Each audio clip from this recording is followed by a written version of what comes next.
Hello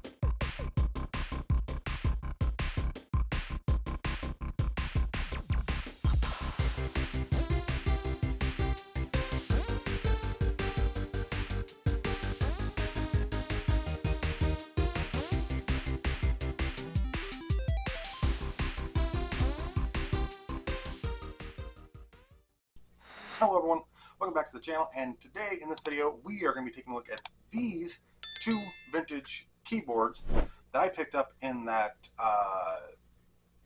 retro haul pickup that I did about a month and a half, almost 2 months back now, which had a bunch of, originally it was a bunch of Apple IIe stuff, the 2Es, 2 enhanced, the monitors and the duo drives, and then the Mac G3 box that was just full of software and books and all that kind of stuff. And in that lot was these two vintage keyboards.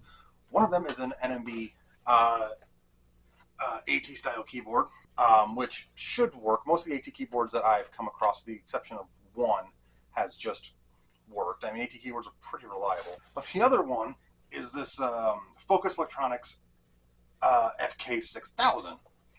Which I'm really wanting to try out because this is an XT capable keyboard. It has a little switch on the bottom that you can switch from AT to XT mode. So I'm going to go and hook these up to some respective computers. This one's going to be hooked up to the 5150. This one is going to be hooked up to the 5170, and we're going to see if they work, and fingers crossed that the FK6000 works, because yeah, I'm really hoping they do. I only have one XT keyboard to share amongst two, potentially three, and if it works, if the PC5160 works, XT class computers. So let's just go plug them in and try them out. Okay, so here I am with the 5150. I've got the Focus Electronics FK6000 keyboard plugged into it, and well, we're just going to power it on and see if it works.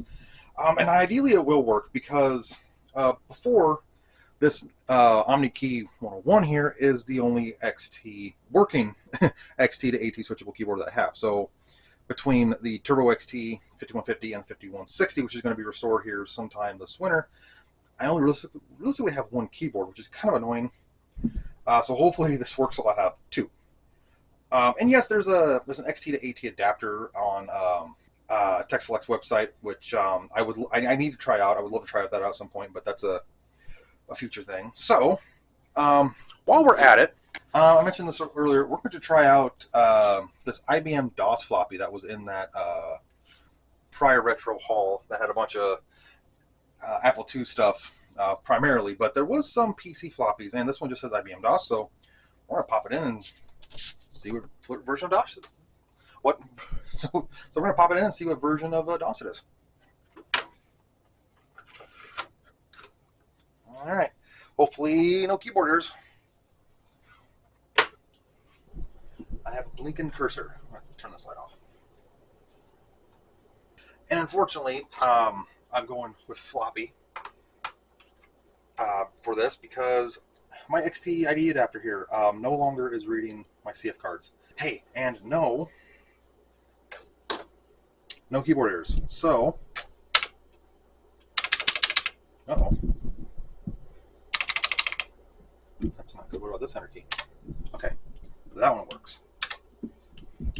Ooh, and it triple spaced it. That ain't good. But, ooh, we have IBM Personal DOS 2.1, which is what, well, the XT probably would have been more likely to come with. 81, 82, 83. So, yeah, this is perfect for this. So, it's working. Yeah, look at that. We have a working version of 2.1 and a working keyboard. Why is it doubling up though? Let's just do is a oh, it is somewhat working, but some keys are doubling up and not. Yeah.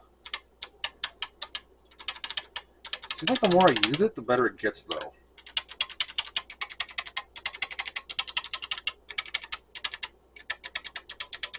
Yeah.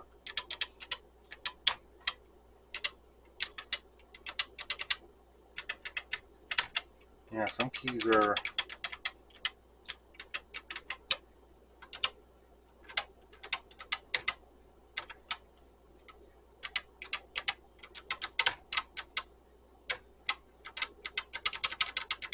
Yeah. Okay, so the keyboard is working. It doesn't give me any errors, but it's partially working. The keys are kind of sticky, in that if I hit a key, it'll either put the character on the screen or it'll give it like two or three. So I think it just needs to be worked in, because I did do a little bit of research, and this is some sort of weird. It is a mechanical keyboard, but it's a weird type of mechanical, and I almost want to talk about this in a separate video of how weird it is, because it's like an MX type clone switch, which there's no, which unfortunately the switch isn't available on the market, and there's no way to tear the key switch apart without destroying the keys. So, or the switch. So, yeah, okay. Well, otherwise it does work. So I have a working version of DOS 2.1 and a semi-ish functional XT keyboard. So awesome! I now have two keyboards for my XT stuff. So when I get the 5160 restored, and if it works, I'll be able to set it side by side with 5150 here and be able to use it. So, yeah, I'm excited for that. All right, on to the next keyboard.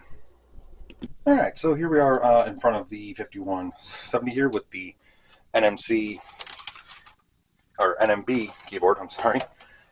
Test it out and see if it works real quick, and well, it should be really easy to test. All I gotta do is just get into the BIOS and they'll tell me if the keyboard works or not, so let's just try it. All right. CMOS chip malfunction. Yes, I am aware because it's shot. 0.2. Alright, well, all that stuff's working.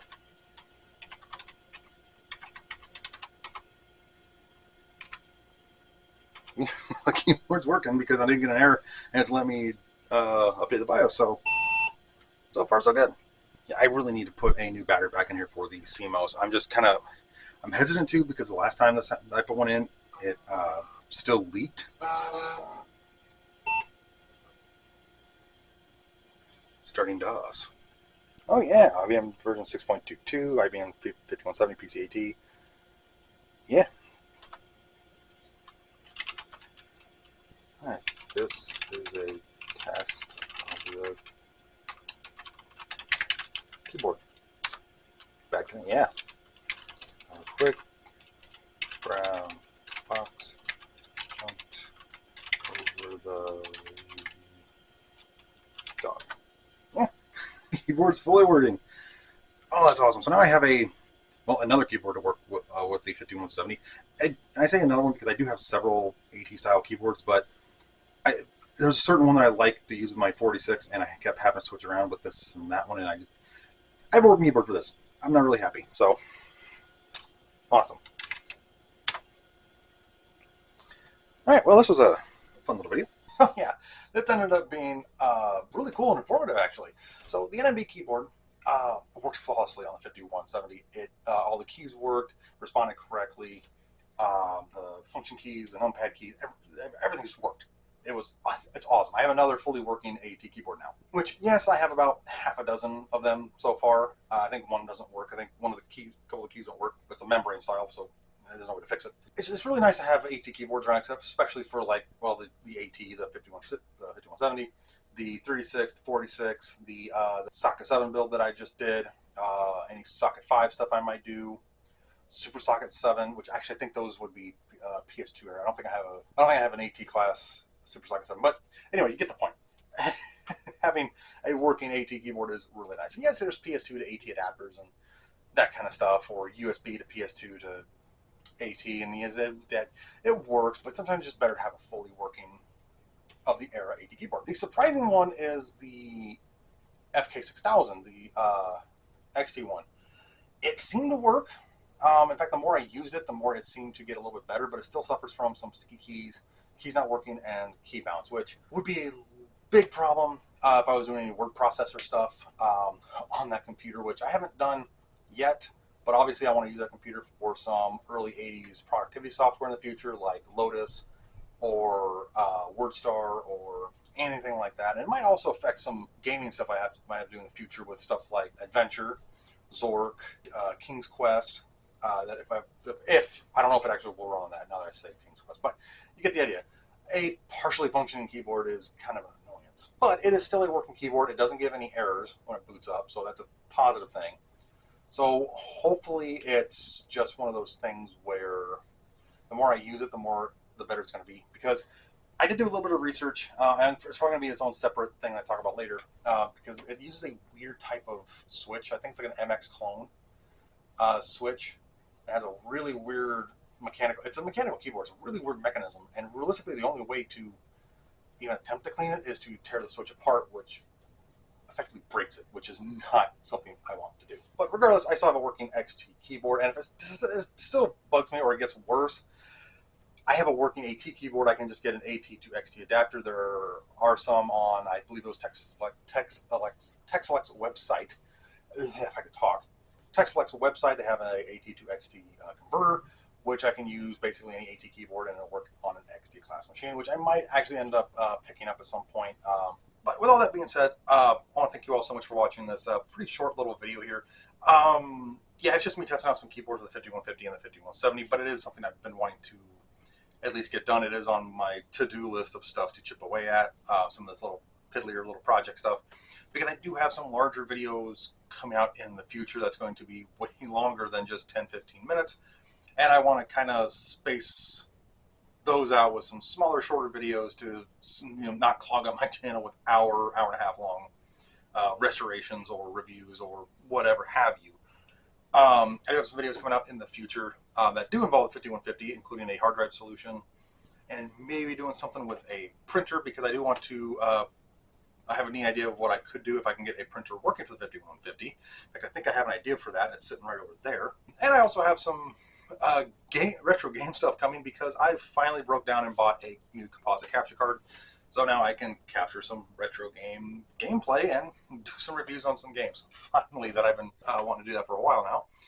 So yeah, a lot of projects coming out in the future.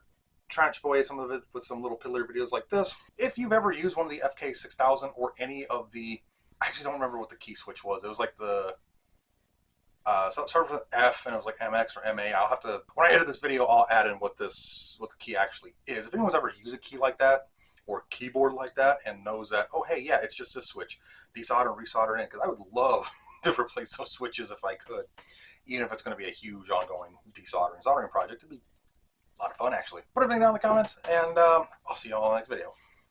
Thanks for watching.